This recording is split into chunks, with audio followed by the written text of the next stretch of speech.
Bom, hoje é o último dia para a divulgação, inclusive, da propaganda eleitoral. Os candidatos têm uma agenda cheia nesse sábado. As pesquisas vêm apontando uma disputa acirrada em vários estados. E para falar mais sobre o pleito, nesta véspera de eleição, a gente conversa agora com o cientista político Valdir Pucci. Tudo bem, professor? Mais uma vez, muito obrigado por estar aqui conosco na programação da Jovem Pan. Bem-vindo. Bom dia, eu que agradeço o convite mais uma vez. Muito obrigado. Bom, professor, nesse último dia de campanha, simbolicamente os dois candidatos mais bem colocados nas pesquisas, fazendo campanha aqui em São Paulo. Eu pergunto, o que vai ser decisivo nesta reta final do voto? Muita gente se decide em cima da hora, ainda os indecisos que estão procurando informações sobre os candidatos. Essas últimas 24 horas são decisivas de que maneira, professor? Bom, primeiro a gente tem que entender o seguinte, a eleição presidencial, ela é uma eleição muito debatida, muito comentada ao longo praticamente de todo o ano de 22, falou-se sobre essa eleição. Então não acredito que nós tenhamos um número muito grande de indecisos para a eleição presidencial. Para os outros cargos, com certeza, muitas pessoas estão decidindo o seu voto hoje. Mas os candidatos à presidência, principalmente os dois melhores colocados na disputa presidencial, eles têm um objetivo muito claro, é levar a população às urnas. Nós sabemos que o voto no Brasil é obrigatório, mas nós temos índices muito altos de abstenções. Ou seja, eu acredito que as mobilizações e as campanhas farão uma concentração, além de mandar a sua mensagem final, principalmente tentando levar o eleitor amanhã às urnas. Oi, professor, bom dia. E a gente viu, que as últimas pesquisas eleitorais mostraram algumas diferenças nestes resultados. O senhor acredita que o resultado de amanhã possa surpreender? Bom, primeiro, a gente tem que entender que a pesquisa é um momento, ou seja, mesmo uma pesquisa divulgada hoje, ela não necessariamente precisa refletir amanhã nas urnas ou sair igual ao que está nas urnas. Pelo que nós temos visto nesta eleição e que vimos também se compararmos, por exemplo, com as pesquisas de 2018, não acredito que teremos grandes mudanças, grandes novidades. Mas tudo também vai depender de um fator que eu volto a repetir, a abstenção do eleitor brasileiro. A pesquisa não pergunta, não dá para ela prever se haverá uma grande ou uma baixa abstenção. Muitos motivos podem fazer com que a pessoa amanhã simplesmente não vá votar. Então, isso pode mudar o resultado. Mas, se mantivermos condições normais de temperatura e pressão, não vejo aí uma mudança muito drástica ou muito grande em relação ao que vemos nos índices de intenção de voto hoje, por exemplo. Cientista político Valdir Pucci, professor conosco aqui no Jornal da Manhã. Girando agora os nossos comentaristas também participando desta entrevista, começando por você, o Marcelo. A sua pergunta. Professor, nós temos visto aí os mais diferentes resultados, de diferentes institutos de pesquisa. Só para falar do dia de ontem, nós tivemos um Datafolha colocando Lula com 50%, Bolsonaro com 30% e não lembro agora, 33% ou 36%, e tivemos o Instituto Veritas colocando Bolsonaro com 46%, à frente de Lula, que teria 43%.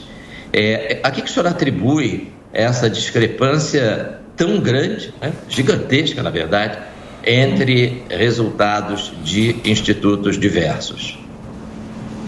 Bom dia, Marcelo.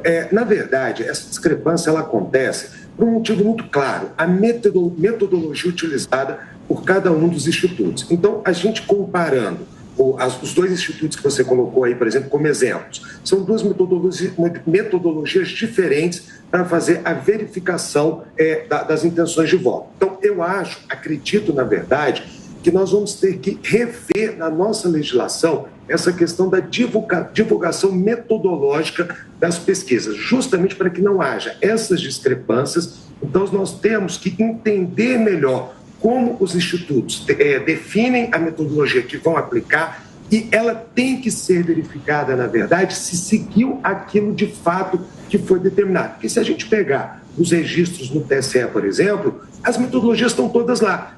Eles dizem com antecedência como farão as pesquisas. Agora, nós não temos como verificar, ou não é verificado, se aquela metodologia, de fato, ela seguiu à risca o que foi determinado ou o que foi apresentado como proposta à Justiça Eleitoral. Então, acredito que teremos que rever esse método. Não sei te dizer agora como poderíamos melhorar essa situação, mas a metodologia ela vai ter que passar a ser, e a observação, se ela for de fato cumprida, passar a ser uma preocupação da sociedade e também da própria Justiça Eleitoral. Professor, agora eu peço por gentileza para que o senhor aguarde um pouco. Vamos contatar o nosso repórter João Vitor Rocha, que está bem próximo ao presidente Jair Bolsonaro, lá na Zona Norte de São Paulo. João? Pois é, Kalina, o presidente Bolsonaro chegou aqui na Praça Campos de Bagatelle por volta de 10h20 da manhã. Ele chegou acompanhado de Marcos Pontes, candidato ao Senado, também Tarcísio Gomes de Freitas, candidato ao governo pelo Republicanos. Bolsonaro cumprimenta os seus apoiadores aqui antes de sair, antes da largada a essa motociata. Tem bastante gente aqui nessa concentração, viu, Kalina? A expectativa é que o presidente saia por volta de 10 a 15 minutos. Ele ainda está cumprimentando o seu eleitorado junto com o Tarcísio e também com o Marcos Pontes. Esse primeiro bloco de motos são os políticos e também a Polícia Federal, que vai fazer a proteção de Bolsonaro. Mais para trás é que está a posição dos apoiadores do presidente Jair Bolsonaro, que vão logo na sequência sendo liberados. Como a gente já falou, a praça aqui, Campos de Bagatelle, ela é um círculo, estão fechadas as ruas que dão acesso aqui à praça, e depois que a primeira comitiva do presidente Bolsonaro sair aqui da praça, é que ele vai sendo liberado aos poucos para que os seus apoiadores possam caminhar ao longo do percurso junto com Bolsonaro até o obelisco do Ibirapuera, onde é esperada a concentração final desta motociata no último dia de campanha antes do primeiro turno. Kalina. Tá certo, João. Daqui a pouquinho a gente volta a te chamar. Bom, e em instantes a gente segue com o professor Valdir Pucci, mas antes temos as informações aqui da região da Avenida Paulista, na altura da Augusta, na expectativa da chegada do ex-presidente Lula, que fará uma caminhada nessa região. E, como a nossa reportagem já trouxe a informação, o esquema de segurança muito grande, não só aí na região da Paulista, mas também o esquema de segurança muito grande na Praça Campo de Bagatelle, onde participa da motociata o presidente da República, Jair Bolsonaro. A Augusta, no sentido da Paulista, nessa área, praticamente, chegando à Paulista, está praticamente interditada. Muita gente, muitos apoiadores com bandeiras, e a Jovem Pan continua acompanhando a movimentação dos dois principais candidatos com a melhor colocação nas pesquisas. Seguimos com o professor Valdir Pucci, cientista político. Agora o Roberto Mota faz a pergunta. Mota. Bom dia, professor. O presidente Bolsonaro tem mobilizado milhões de pessoas nas ruas. Eu fui testemunha ocular disso. O seu oponente não consegue realizar nenhum ato público com comparecimento significativo. Como é possível que as pesquisas apresentem um retrato tão diferente das ruas? Será que é porque o eleitor do PT não gosta de manifestação, ele prefere ficar em casa? Que explicação justificaria um contraste tão grande entre a realidade de uma rua que tem milhões de apoiadores do presidente e quase nenhum apoiador do seu oponente, e pesquisas com uma vantagem do oponente, do presidente Bolsonaro, que cada vez aumenta mais?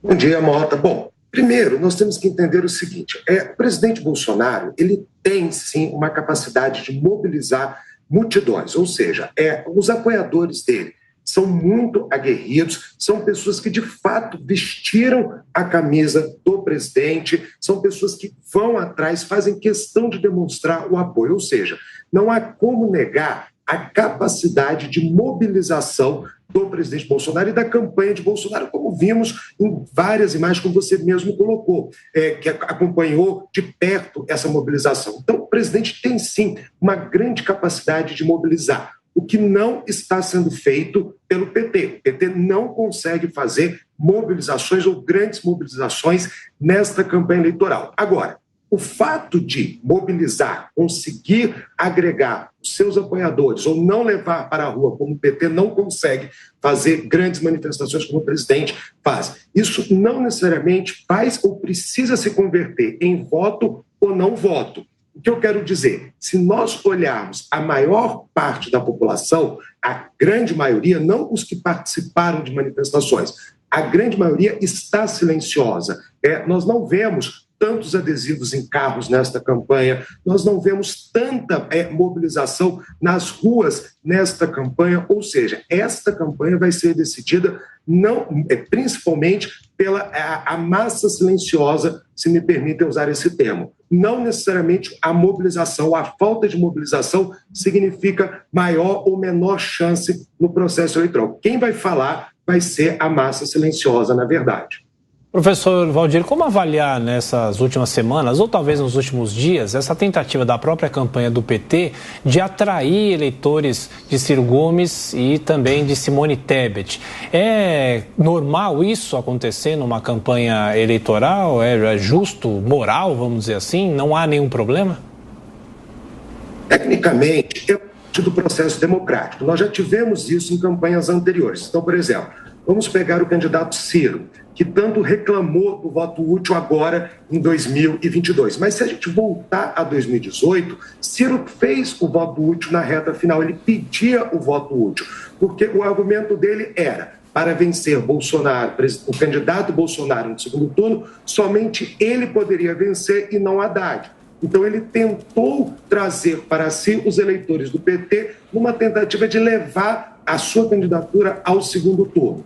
Desta vez, a situação se inverte, ou seja, quem está pedindo o voto útil é justamente o PT. Mas isso faz parte da democracia. Agora, a gente tem que entender uma coisa muito prática. O eleitor, ele não vai votar porque o artista falou: olha, vote em tal, pratique o voto útil. Isso é uma reflexão do eleitor. É ele que vai decidir se, de fato, tem agora a necessidade de fazer o voto útil, se ele quer que a campanha continue mais um mês, até o final de outubro. Ou seja, eu acho que o voto útil é válido, mas eu não acredito nessa transferência de voto, ou seja, porque um artista, porque um outro político pediu para votar em tal pessoa, o eleitor vai usar isso como base. É importante conhecer, é importante saber quem está apoiando quem, mas não vejo o eleitor brasileiro fazendo automaticamente uma mudança de voto só porque alguém pediu para que ele vote útil. 10h37. Repita. 10h37. Bom, professor, e a segurança, dessas eleições foi reforçada, tanto nos colégios eleitorais, também dos candidatos. Eu gostaria de saber do senhor se o senhor acredita que essa possa ser uma das eleições mais violentas da história do Brasil. Não acredito de forma nenhuma. Teremos uma eleição normal, que terá seus contratempos, como tivemos em eleições anteriores. Você tem, sim, alguns momentos onde algumas pessoas estão mais acaloradas no processo eleitoral, mas numa violência de algo que vem atrapalhar o processo eleitoral, os resultados da pesquisa.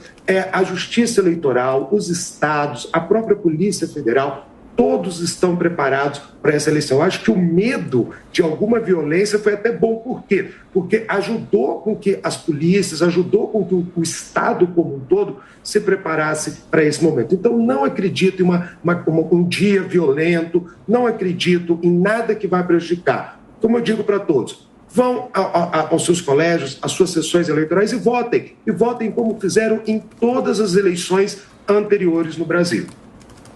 Ok, professor Valdir Pucci, cientista político, mais uma vez muito obrigado pela atenção, pela gentileza para atender a Jovem Pan e até a próxima. Um abraço, bom fim de semana, bom domingo também, bom voto. Obrigado.